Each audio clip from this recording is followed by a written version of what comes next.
बेटा, मैं अब तुम पर निर्भर नहीं हूँ। माँ, दोपहर को एक कुरियर घर आएगा, वो लेकर रख लेना। ये नहीं कि खाना खाया और सो गई और कुरियर वाला घंटी ही बजाता रहे। हिमांशु ने कहा, हाँ और क्या, अब इन्हें और कुछ काम तो है नहीं, तो ये ही काम कर लेगी। वैसे भी दिन भर घर में पड़ी ही रहती है, मुफ्त की रोटियां ही तोड़ती है। थोड़े से बर्तन रखे हुए हैं, वो भी मांज कर रख देना और रात को खाना बनाकर रख देना, हम लोग देर से आएंगे। विधि ने अपने पति की हाँ में हाँ मिलाई। आज रविवार था और दोनों सुबह का नाश्ता करके बाहर जा रहे थे। कहाँ जा रहे थे ये मालती जी को भी नहीं पता था, ना तो वो पूछने की हिम्मत कर सकती थी और ना ही बेटे बहू कभी बताते थे। अभी 6 महीने पहले ही मालती जी बड़ी खुशी से विधि को अपने घर की बहू बनाकर लाई थी, पर विधि ने तो आते ही घर का नक्शा बदल दिया। आते ही वो अपनी मनमानी करने लगी और हिमांशु को भी अपने चक्कर में ले लिया। हिमांशु पहले से ही अपनी माँ की कदर नहीं करता था। रही सही कसर विधि ने भी पूरी कर दी। विधि पूरे घर को अपने अनुसार ही चलाती थी, उसकी मर्जी से घर का एक पत्ता भी नहीं हिल सकता था। वही मालती जी की स्थिति घर में रखा पुराना सामान जैसी ही थी। जिसका बेटा ही उसकी कदर नहीं करता था तो बहू क्या करेगी। हिमांशी विधि के सामने ही मालती जी को कुछ भी कह देता था। उसे सुनकर विधि और सिर पर चढ़ गई थी। विधि के आने से पहले मालती जी ने बाई लगा रखी थी, जो घर का झाड़ू पोछा और बर्तन करके जाती थी, पर विधि ने आते ही काम वाली को हटवा दी, क्योंकि उसे लगता था कि काम वाली को पैसे देना ही बेकार है जब घर में सासू माँ बैठी रहती है। रात को दोनों देर से घर आए और खाना खाने बैठे तो हिमांशु चिल्लाकर बोला, ये क्या बना दिया है, सब्जी में मसाला बहुत कम है। माँ, आपको खाना बनाना भी ढंग से नहीं आता है क्या? इससे अच्छा तो हम बाहर ही खाकर आ जाते। आखिर इतना कमा किस लिए रहा हूँ, ये बोरिंग और बेस्वाद खाना खाने के लिए? हिमांशु की तेज आवाज़ से मालती जी हिल गई। वो चुपचाप अपने कमरे में आ गई और सुबकने लगी। विधि को क्या कहती, जब अपना ही सिक्का खोटा हो तो दूसरे से क्या शिकायत करे। मालती जी की ज़िंदगी उतार चढ़ाव से भरी रही थी। अपने मायके में 6 बहनों में सबसे बड़ी मालती को हमेशा ही अपशकुनी कहा जाता था, क्योंकि दादी कहती थी मालती अपने पीछे 5 बहनें और ले आई, एक भाई भी तो ला सकती थी।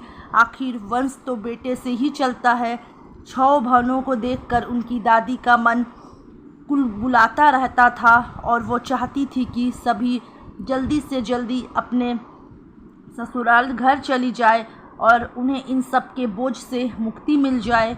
मालती जी को ज़्यादा पढ़ाया भी नहीं और उनके लिए रिश्ता देखना शुरू कर दिया। दहेज तो था नहीं, अपने से दोगुनी उम्र के विधुर आदमी के साथ ब्याह कर दिया। मालती जब शादी होकर आई तो पहले से ही 2 बेटी और 2 बेटे थे। वो आते ही 4 बच्चों की माँ बन गई, उनके पालन पोषण में लग गई। यूँ तो वो खुद छोटी थी, पर उस पर बड़ी जिम्मेदारी थी और जिम्मेदारियाँ इंसान को बड़ा बना देती है। चारों बच्चे काफ़ी बड़े थे। जब मालती के पेट में हिमांशु आया तो उस सबकी त्योरियाँ चढ़ गई कि अब इसकी क्या ज़रूरत क्या थी। उधर मालती का पति बुरी संगत में भी रहता था, सारा पैसा दारू और जुए में उड़ा देता था। चारों बच्चे समझदार थे, उन्हें उनका दादा का बड़ा सहारा था। वो भी उसकी बुरी आदतों से बहुत दुखी थे। मालती का बेटा हो गया और उधर दोनों बेटियों की शादी कर दी। कुछ महीनों बाद दादाजी भी चल बसे और उनके पिता रात को शराब पीकर आए तो किसी गाड़ी के नीचे आकर दब गए। छोटी सी उम्र में वो विधवा हो गई और दोनों समझदार बेटों ने मालती को हिमांशु के साथ घर से बाहर निकाल दिया। पढ़ी लिखी तो नहीं थी, इसलिए कोई नौकरी नहीं मिली, पर पापी पेट का सवाल था। लोगों के यहाँ काम किया, बर्तन मांजे, फिर एक स्कूल में चपरासी बन गई। वहीं रहने को कमरा मिल गया और हिमांशु का भी उसी स्कूल में भर्ती करवा दिया और उसकी आधी फीस भी माफ़ थी। अब मालती अपने बेटे का पालन करने लगी। उसका स्कूल पूरा होकर कॉलेज आ गया। पढ़ाई में वो ठीक था, पर उस पर अपने बिगड़ेल बाप की छाप थी। वो ही गुस्सा और गाली गलौज करना। मालती समझाती थी, पर वो किसी की नहीं सुनता था। कुछ सालों में हिमांशु एक कंपनी में सेठ के यहाँ लग गया और मोटी रकम पाने लगा। उसने अपनी पसंद की लड़की विधि से शादी कर ली और 2 कमरों का घर ले लिया। मालती जी को वो अपने साथ तो रखता था, पर कभी उनसे प्यार से बातें नहीं करता था, कभी उनका हाल नहीं पूछता था। मालती जी अब घर पर रहने लगी थी और घर संभालती थी। बेटा ढंग से बात नहीं करता था, पर उन्हें 2 समय का खाना तो मिल ही जाता था। विधि के आने के बाद तो उनकी हालत और भी खराब हो गई। अब वो जाती भी तो कहाँ पर जाती, आखिर उन्हें रहना तो इसी घर में था। उनके मायके में भी अब कोई नहीं रहा। सभी छोटी बहनों की शादियाँ हो गई। वो अपने घर परिवार में सुखी थी और माता पिता इस संसार को छोड़कर जा चुके थे। एक दिन विधि ने कहा कि उसकी बहन का दाखिला इसी शहर में हो गया है। अब वो हमारे साथ हमारे घर में ही रहेगी। तुम अपनी माँ को कहीं पर भेज दो। अब इतने से घर में हम सब तो नहीं रह सकते। वैसे भी तुम्हारी माँ तो अब मरने के दिन गिने हैं, अपने मरने के दिन गिने, वो ही अच्छा है। बेकार ही एक कमरा घेर रखा है। मेरी बहन उस कमरे में रह लेगी। हिमांशु को भी विधि की बात जच गई। वो मालती जी के कमरे में गया और बोला, माँ तुम कहीं क्यों नहीं चली जाती हो? वैसे भी इस घर में तुम्हारा क्या काम है? तुमने एक कमरा भी घेर रखा है। चली जाऊं? पर कहाँ चली जाऊं? मेरा तो इस दुनिया में तेरे सिवा और कोई नहीं है। मुझे कौन रखेगा? मैं तो तुम दोनों के साथ ही रहूँगी। भला इस उम्र में कहाँ जाऊँगी? मुझे कौन आसरा देगा? तू तो मेरा बेटा है। तू ही मुझे घर से निकाल रहा है।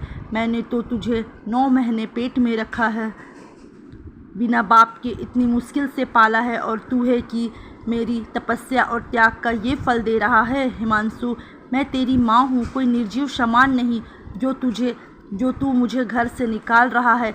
कुछ तो शर्म कर। माँ, ये सब बकवास बंद करो। सब माँ अपने बच्चों को पेट में पालती है। तुमने एक कमरा घेर रखा है। मेरी बहन उस कमरे में रह लेगी। हिमांशु को भी विधि की बात जच गई। वो मालती जी के कमरे में गया और बोला, माँ तुम क्यों नहीं चली जाती हो? वैसे भी इस घर में तुम्हारा क्या काम है? तुमने एक कमरा भी घेर रखा है। चली जाऊँ? पर कहाँ चली जाऊँ? मेरा तो इस दुनिया में तेरे सिवा और कोई नहीं है। मुझे कौन रखेगा? मैं तो तुम दोनों के साथ ही रहूँगी। भला इस उम्र में कहाँ जाऊँगी? मुझे कौन आसरा देगा? तू तो मेरा बेटा है। तू ही मुझे घर से निकाल रहा है। मैंने तुझे 9 महीने पेट में रखा है, बिना बाप के इतनी मुश्किल से पाला है, और तू है कि मेरी तपस्या और त्याग का ये फल दे रहा है। हिमांशु, मैं तेरी माँ हूँ, कोई निर्जीव समान नहीं हूँ जो तू मुझे घर से निकाल रहा है। कुछ तो शर्म कर बेटा। माँ, ये सब बकवास बंद करो। सब माँ अपने बच्चों को पेट में रखती है। तुमने कौन सा एहसान कर दिया? मेरे पास फालतू समय नहीं है। कहीं भी चली जाओ, किसी वृद्धा आश्रम में, किसी मंदिर में, कहीं सड़क किनारे, झोपड़ी में, कहीं भी चली जाओ। मुझे विधि की बहन के लिए कमरा खाली चाहिए। मैं तुझे कमरा खाली चाहिए, मैं कर देती हूँ। मैं बाहर हॉल में रह लूँगी, पर इस बुढ़ापे में अपनी माँ को बेघर तो मत कर। अरे माँ हूँ तेरी, वो फिर से चिल्लाई, पर हिमांशु और विधि पर कोई असर नहीं हुआ। मालती जी ने सारी रात रोकर बिता दी। अगली सुबह मालती जी उठी नहीं तो दोनों ने दरवाज़ा खटखटाया, मालती जी को उठाया और जाने को कहा। मालती जी ने काफ़ी दया की, भीख मांगी, पर विधि और हिमांशु का मन नहीं पिघला। मामा। मालती जी अपना थोड़ा सा सामान लेकर घर से चली गई। रेलवे स्टेशन पर बैठकर सोचने लगी कि अब कहाँ जाए। बहनों ने कहा हमारे घर आ जाए, पर सब अपने ससुराल में थी तो किसी के यहाँ जाकर भी लंबे समय तक रहना संभव नहीं है। मालती जी को फिर अपने मायके के घर की याद आई। वो सीधे अपने गांव चली गई। वहाँ गांव में अपने पुराने घर को देखकर उनकी तबीयत हरी हो गई। घर बंद था। कुछ साल पहले ही उनके माता पिता की मृत्यु हो गई थी। मालती जी ने पड़ोस से चाबी ली और अपना घर खोल दिया। आज उन्होंने भी खुलकर सांस ली। कुछ दिनों में उनकी 5 बहनों उनसे मिलने वहां आ गई। सभी ने एक मत से पिताजी की ये जायदाद जो साहूकर के घर पर गिरवी रखी थी उसे छुड़ाकर मालती दीदी को उपहार में दे दी ताकि वो अपना जीवन यापन कर सके, और थोड़ी नगद राशि भी दे गई। मालती जी अब यहीं रहना चाहती थी क्योंकि बेटे ने तो उन्हें घर से और ज़िंदगी से निकाल दिया था। मालती जी को घर और 2 खेत मिल गए। उन्होंने खेतों में मज़दूर लगा दिए। मज़दूरों ने जमकर खेती की और फसलें लहराने लगी। उनकी अच्छी कमाई होने लग गई। अपनी खाने पीने का इंतज़ाम करके वो बाकी रुपए समाज सेवा में लगाने लगी।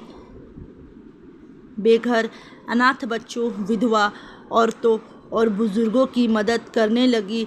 उनकी समाज सेवा के गांव भर में चर्चे होने लगे और कई समाज सेवा संस्थाएं भी आगे आकर उनको सहयोग करने लगी। अब मालती जी खुश रहने लगी।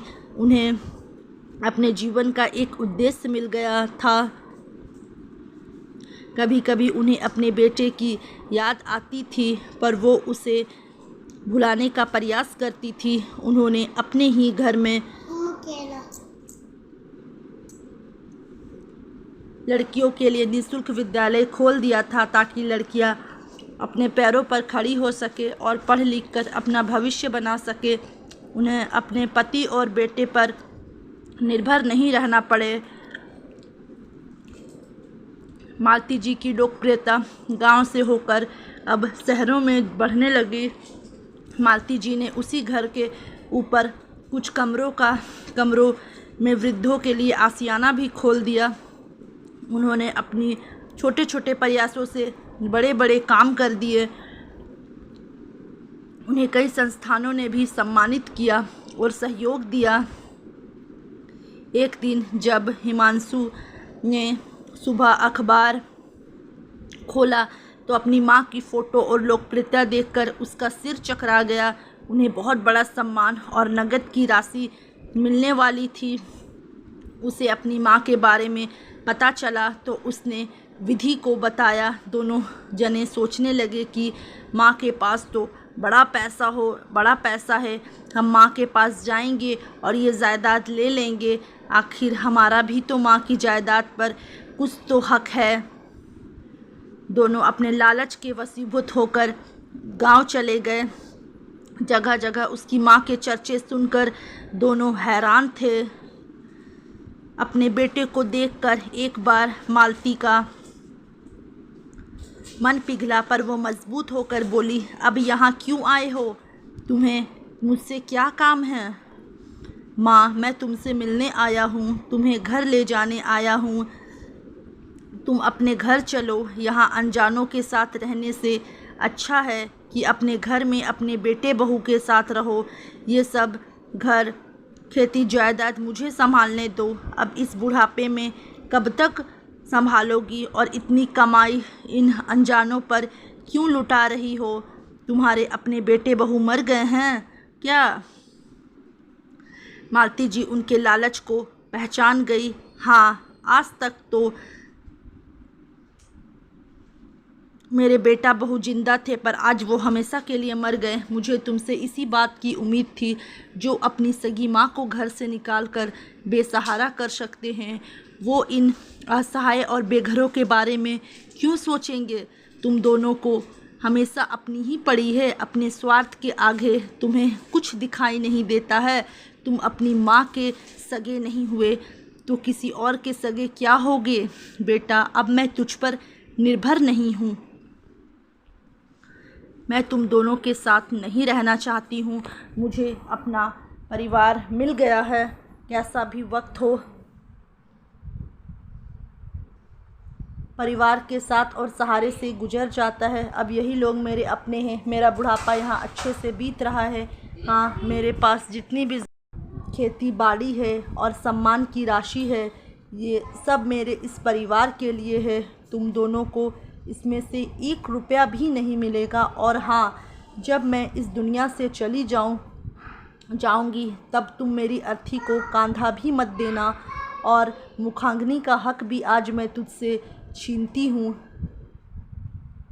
लाखों की जायदाद हाथ से फिसल गई। हिमांशु और विधि को बड़ा ही पछतावा हुआ। काश वो माँ के साथ बुरा बर्ताव नहीं करते तो आज ये सब उनका होता। दोनों अपना मुंह लटकाकर शहर वापस आ गए।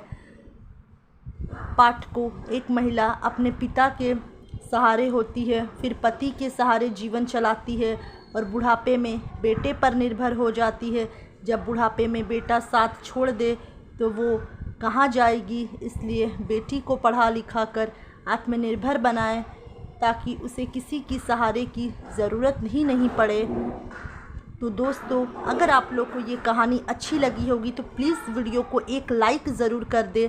और अगर चैनल पर नए आए हो तो चैनल को सब्सक्राइब करके बगल में पड़े बेल आइकन को प्रेस कर दें, जिससे कि आगे आने वाली हर वीडियो की नोटिफिकेशन आप लोगों को मिलती रहे। इसी तरह की अच्छी और पारिवारिक फैमिली कहानी के साथ मैं रोज़ाना आप लोगों से मिलती रहूँगी। तब तक के लिए bye bye, take care, thanks for watching.